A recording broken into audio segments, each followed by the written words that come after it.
Hey everybody, I just wanted to come on and do a quick down and dirty video for you guys about fluid and electrolytes. I hear so many times that fluid and electrolytes seems to be difficult for some people to comprehend. And so what I really want to do for you today is to give you a very quick rundown of fluid and electrolytes. This by no means, hear me again, no means is this all inclusive or complete. This is just the very tip of the iceberg. And I actually offer on drashrn.com, that's DRASHRN.com. I actually offer a mini course on fluid and electrolytes. So if you guys are interested in getting more in detailed information, you just want to hit me up on my website. So let's talk a little bit about fluid and electrolytes. So I'm going to move myself out of the way here. So we can't talk about fluid and electrolytes without talking about the different body compartments that we have. We have intracellular, which means within the cell. We have extracellular, which is outside of the cell, which includes what we call this interstitial space. Now, when we talk about interstitial, we're specifically talking about between the cells and the blood vessels. So immediately between the cells and the blood vessels. Intravascular is within our vessels, and then we have something called transcellular, which is all the other stuff, which happens to be like cerebral spinal fluid, our lymphatic fluid, synovial joints, and then fluid that is found within the eye. Now, the important thing to know is that the majority of our fluid, about 70%, is found intracellular or within the cell, whereas outside of the cell is approximately 30% of our fluid. Now, we have a couple of different ways that body fluids will transport or move, and this is always across different pressure gradients depending on which one we're talking about. Again, not the point of this quick video because this is meant to just give you a nice little overview of fluid and electrolytes, but we move through diffusion, osmosis, filtration, and hydrostatic pressure. Now, whenever we talk about solutions or fluids, and you'll get into IV fluids at some point in your nursing school career, whether you've already had it and you just need a refresher or this is brand new to you, remember that isotonic fluids, iso means the same. So that solution is equal on both sides of that membrane. There's no kind of shift happening whatsoever. Typically, these fluids have the same osmolality as your body fluids, and the two most common types that we use are normal saline and lactated ringers. Again, same osmolality as our body fluids. Hypotonic, so the word hypo or the prefix hypo means low or below. So this actually has less salt or sodium content than isotonic solutions.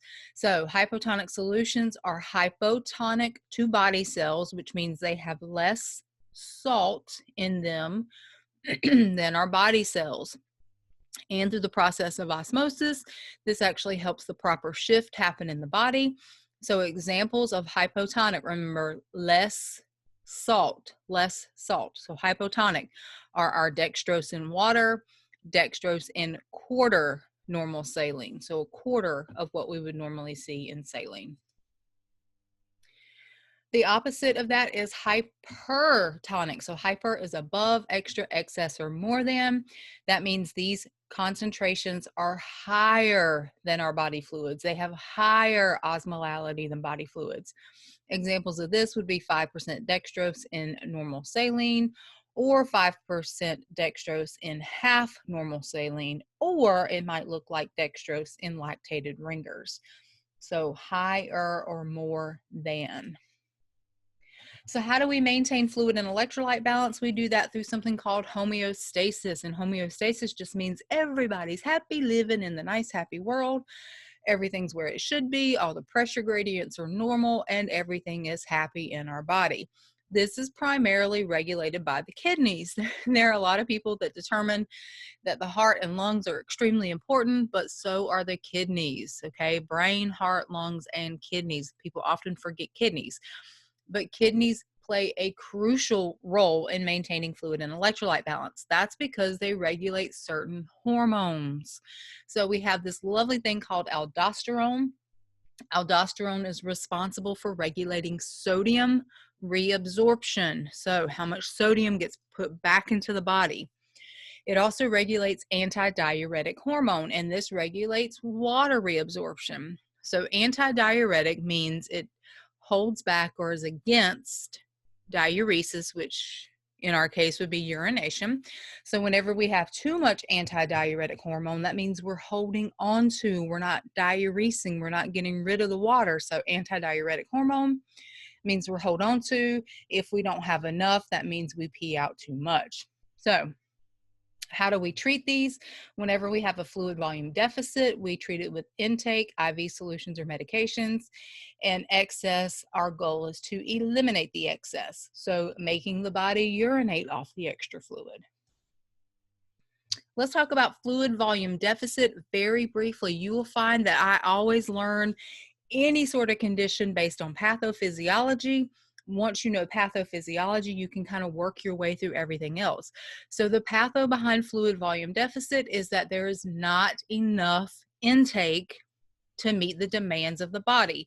So not enough fluid intake to meet the body demands. Our goal for this would to be restore our fluid volume. But what comes with this a lot of times is electrolyte imbalances. So we also have to fix that. Now we have different types of fluid volume deficit, and that depending on what type of fluid volume deficit you have or dehydration that you have would determine the type of intervention or what kind of medications or IV fluids we would use to treat it. Again, outside of this very brief video, so we won't go into detail about it, but we have isotonic, hypertonic, and hypotonic dehydration, and you notice that comes back and familiar based on the fluids we just talked about. Oops, went too fast. So then we have fluid volume excess. So this is the exact opposite of what we just talked about in deficit. So in excess, that means our intake of fluid is more than what our body needs, or the body is holding onto it for some sort of reason.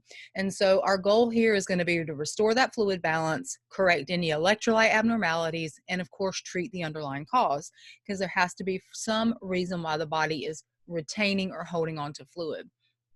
Again, just like in fluid volume deficit, fluid volume excess or overhydration has 3 different types, and depending on the types is depending on how we treat it. So again, back to the fluid states, we have isotonic, hypertonic, and hypotonic. Again, outside of the scope of this little quick video, but if you want to join in on a mini class, we can go into this more detail. So let's talk very briefly about the primary electrolytes that we're concerned about. So the first one happens to be potassiums. Now, you will see in this that I have given you levels of electrolytes, but I will want to tell you this, that every lab or every reference manual might be slightly different, okay? But any test questions that you encounter, whether it's in nursing school or eventually on the NCLEX, it will be so far abnormal that you will realize that it is not correct. You will never see, oh, this patient has a potassium level of 3.4. No, this patient will probably, any situation that you have on no matter what test you take will be like a potassium of 2.3. Okay, so you definitely know that it's low. But hypokalemia is a potassium level below 3.5 milliequivalents per liter. There are several different causes here, and you can see all of those. Most of the time, it has to do with getting rid of too much fluid and or holding on. So it could be like excess sweating, or it could be from too much water intake, which turns into water intoxication. Some other here happen to be diuretics, secretion of aldosterone, nausea, vomiting, diarrhea, wound drainage, fasting or NPO, excess sweating, etc., etc. Now, for hypokalemia, anything to do with potassium, your brain should automatically go to heart. Okay, potassium and the heart go hand in hand. So you should automatically think of some sort of cardiac problem or potential for a cardiac problem. So we monitor electrolyte levels, we anticipate replacement, we would want to implement safety measures, maybe even changing of the diuretics that doesn't get rid of so much potassium, and then educate on potassium containing foods. Now, the opposite side of that we have is hyperkalemia, which are potassium levels greater than 5. Again, several different reasons why. Mostly, if you take a look here, It would happen to be kidney disease, adrenal insufficiency, acidosis, hyperuricemia. All are kind of urinary types of things. So you start thinking of when the patient has kidney issues, cannot filter like it's supposed to, we start to be concerned about hyperkalemia. So again, our interventions are going to depend on the cause. So if it's because we have potassium in IV fluids, we cut that potassium out. Okay? If we're concerned because it's too much potassium-rich foods, we restrict the diet. If it's because it's a potassium-sparing diuretic, what do you think we do? We change the diuretic to one that is a potassium depleting, or something that would help get rid of more potassium. So the other biggie here would be to anticipate dialysis, because if the potassium levels get too high and there's an issue with kidney disease, you may very well see that these patients are going to be on dialysis. So again, potassium, you should always think about the heart as well. So worry about cardiac concerns. Let's move on to sodium. So hyponatremia would be a sodium level below 135. It is often associated with our fluid volume imbalances. You will see sodium abnormalities. And this can come from a couple of different things. Either we take in too much sodium, we excrete too much sodium, or we don't take enough in of sodium, or we're somehow diluted for some reason. Hypernatremia would be sodium levels greater than 145. Again, various different causes, and we can go into those types in the mini course, but it would be because we don't excrete enough sodium. We have too much sodium intake. We have a decrease in our water intake, increased water loss, all kinds of different things. Your interventions are going to be dependent. If this is a fluid loss problem, then we give IV fluids. If the kidneys are not excreting properly, then we would move on to other kinds of interventions. All right, let's move on to calcium before we wrap this thing up. So hypocalcemia are calcium levels less than 9.0, and some causes of that would be the GI tract can't absorb it properly anymore, or the body has excreted too much of its calcium, or anything that might decrease ionized fraction. Hypercalcemia would be a serum calcium greater than 10.5. Again, causes for this would be our body is getting or is absorbing too much, our body's not excreting enough, or there could be a reason why the bone is having some sort of resorption of the calcium. Okay, this can be in like pituitary, or I was trying to think of the other one, but could be a pituitary problem, or even a thyroid issue, or the patient could be hemoconcentrated.